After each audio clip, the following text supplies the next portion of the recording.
మళ్ళీ ఇచ్చాడు మళ్ళీ ఇచ్చాడు అమరావతి పరిసరాల్లో ఎక్కువగా కట్టుబడి ఉన్నాను. ఏ ప్రాంతాలు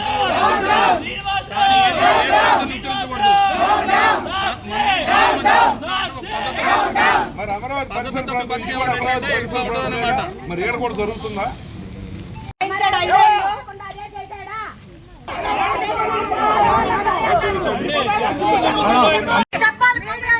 క్షమాపణ చెప్పాలి.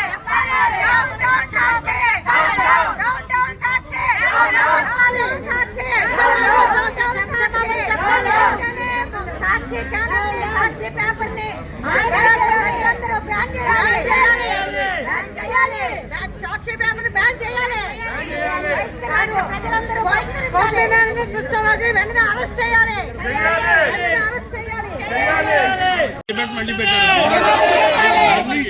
మళ్ళీ ఇచ్చాడు అమరావతి పరిసరాల్లో ఎక్కువగా కట్టుబడి ఉన్నాను. ఏ ప్రాంతాలు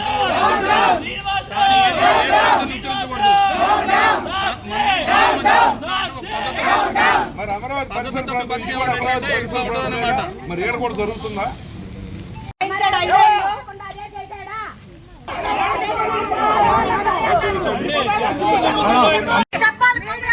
క్షమాపణ చెప్పాలి.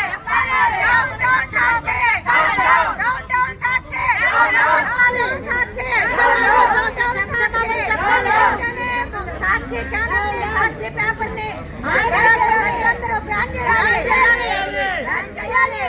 సాక్షి పేపర్ బ్యాన్ చేయాలి. ప్రజలందరూ బహిష్కరించాలి. కృష్ణరాజు వెంటనే అరెస్ట్ చేయాలి.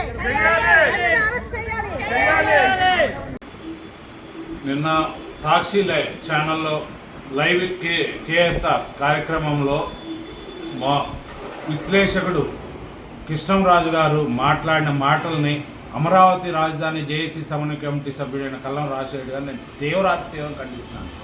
వాళ్ళు అన్నదేంటి, చంద్రబాబు నాయుడు గారు కానీ పవన్ కళ్యాణ్ గారు కానీ ఒక కార్యక్రమంలో ఈ అమరావతి దేవతల రాజధాని అన్నారు. అంటే ఇదివరకు మామూలుగా మనకి ఇంద్రుడిని మామూలుగా అప్పుడు అమరావతి అనే పేరు దాన్ని ఉటంకిస్తూ వారు అంటే దానికి అతనికి ఇష్టం లేకపోతే దేవతల రాజధాని అనే పదం ఇష్టం లేకపోతే అతను వేరేగా మాట్లాడచ్చు.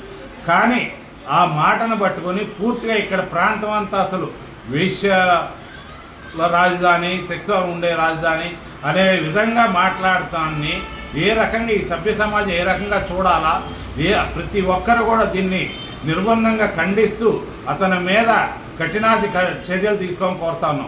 ఎందుకంటే ఇదే ప్రాంతం నుంచి గత 5 సంవత్సరాలు వైకాపా ప్రభుత్వం కానీ అంటే ఆ ఛానల్ యాజమాన్యానికి సంబంధించిన జగన్మోహన్ రెడ్డి గారు ఇదే అమరావతి ప్రాంతాన్ని రాజధానిగా చేసుకొని పరిపాలన సాగించారు. వారి నివాసం కూడా ఇప్పుడు ఉన్న వైకాపా కేంద్ర కార్యాలయం కానీ అన్నీ కూడా దీనికి ఈ అమరావతి చుట్టుపక్కల ప్రాంతాల్లోనే ఉన్నాయి. మరి ఆ కృష్ణరాజు గారు ఎవరిని ఉద్దేశించి అన్నారో ఆయన చెప్పాలా. ఎందుకంటే గతంలో ఉన్న వైకాపా ప్రభుత్వంలో మహిళా మంత్రులైనా కానీ మహిళా ఎమ్మెల్యేలైనా కానీ ఇక్కడి నుంచి పరిపాలన సాగించారు. కాబట్టి అంతేకాదు అతను ఉంటున్న విజయవాడ అయోధ్య నగర్ రైల్వే అపార్ట్మెంట్స్లో ఉంటారు. మరి అతను ఉన్నది కూడా అమరావతి చుట్టుపక్కల ప్రాంతమే. అంటే అతనికి మరి ఎవరు కనపడ్డారు, అతని కుటుంబ సభ్యులు కూడా దీన్ని ఖండిస్తే కానీ అతనికి బుద్ధి రాదు. అతను కనబడితే మాత్రం అమరావతి ప్రాంత రైతులు, మహిళా రైతులందరూ బడిత పూజ చేయటం మాత్రం గ్యారంటీ. ఎందుకంటే అతను పొద్దు నుంచి ఫోన్ స్విచ్ ఆఫ్ చేసుకోవటం కానీ అడిగితే వారి తెలిసిన వాళ్ళంతా విశాఖపట్నంలో ఉన్నా అని చెబుతున్నాడంట. మరి అసలు నవ్వుతా మళ్ళీ కొమ్మినేని శ్రీనివాస్ గారు ఇది కరెక్ట్ కాదేమంటే అతను మనం మాట్లాడకపోతే తప్పు అయిద్దని చెబుతా ఉన్నారు. నీకు ఎవరు చెప్పారు, ఏ ఎన్జిఓ చెప్పింది, రా తీసుకొని రా, లేదంటే చర్చ కూర్చుందో, వాళ్ళకి ఎవరు కనపడ్డారు ఏంది.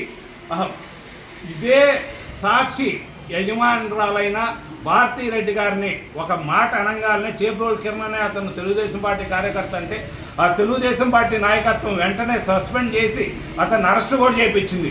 మరి ఈ వాళ్ళ ఛానల్లో ఇటువంటి మాటలంటే ఆ సాక్షి యాజమాన్యం కానీ ఆ సాక్షికి సంబంధించిన మామూలుగా ప్రతిపక్షంలో ఉన్న వైకాపా నాయకులు కానీ ఒక్కరు కూడా ఖండించకపోగా దీని మీద ఎటువంటి స్పందన లేదు.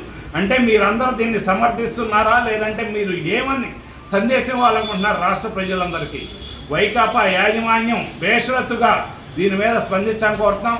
సాక్షి యాజమాన్యం బేషరతుగా క్షమాపణ చెప్పకపోతే ఆ చర్చా కార్యక్రమం నిర్వహించిన కొమ్మినేని శ్రీనివాసరావు గారి మీద, కృష్ణరాజు గారి మీద, సాక్షి యాజమాన్యం మీద చట్ట ప్రకారం చర్యలు తీసుకోవాలని చెప్పి రాష్ట్ర వ్యాప్తంగా అన్ని పోలీస్ స్టేషన్లో చాలామంది ఫిర్యాదులు కూడా చేస్తూ ఉన్నాం.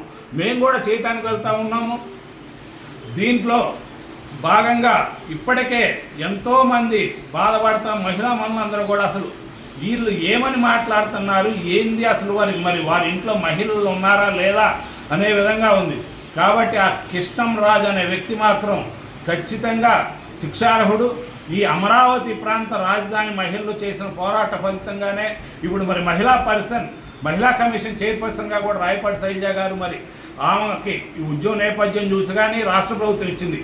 ఆమె దీని మీద ఏ విధమైన చర్యలు తీసుకుంటుందో కూడా మేము వేచి చూస్తూ ఉన్నాం. ఆమె కూడా దీని మీద ఆమె ప్రతిస్పందన గురించి కూడా మేము వేచి చూస్తూ ఉన్నాం. ఆమె దీని మీద ఎటువంటి చర్యలు తీసుకునిద్దో రాష్ట్ర ప్రభుత్వం కూడా ఇది మంచి ప్రభుత్వం అని చెప్పి చూసి చూడనట్టు వదిలేస్తుందా, లేదు దీని మీద కఠినాది చర్యలు ఉపక్రమిస్తుందో మేము చూస్తాం. మేము 2-3 రోజులు వేచి చూస్తాం.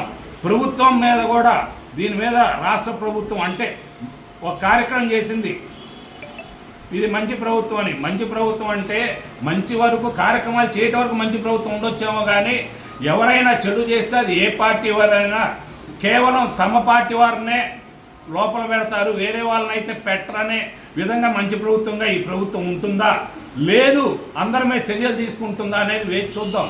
ఎందుకంటే ఇది నేను చెబుతుంది అమరావతి రాజధాని చేసి సభ్యుడిగా మాట్లాడుతూ ఉన్నాను. ఇదే పార్టీలకు అతీతంగా. ఎందుకంటే అమరావతి ప్రాంత రైతుగా మేము భూములు ఇచ్చున్నాము. ఈ అమరావతి ప్రాంతం మీకు ఇష్టం లేకపోతే అప్పుడు ఆ వైకాపా నాయకులు ఎడార్ అన్నారు, శ్మశానం అన్నారు, మూడు ప్రాంతం అవన్నీ వేరు. అది ఒక ప్రాంతాన్ని అంటం వేరు. ఇక్కడ ఉన్న మహిళలందరినీ కూడా ఈ విధంగా పూర్తిగా తూర్పారపడతాం, మహిళలందరినీ ఆ విధంగా పోల్చడం అసలు ఇటువంటి ఇంకొకసారి ఎవరన్నా అమరావతి ప్రాంత రైతులు కానీ మహిళలను కానీ ఏమన్నా అనాలంటే భయపడే విధంగా అతనికి తగు రీతిలో బుద్ధి చెప్పడానికి మాత్రం మేము సంసిద్ధంగా ఉన్నాం, తెలియజేస్తాం. అంటే అతను క్షమాపణ చెప్పాలి.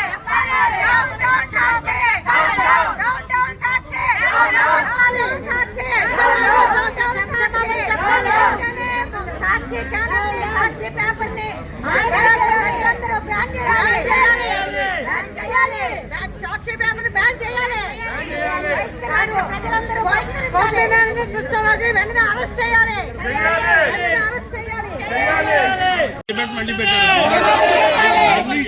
మళ్ళీ ఇచ్చాడు. అమరావతి పరిసరాల్లో ఎక్కువగా కట్టుబడి ఉన్నాను. ఏ ప్రాంతాల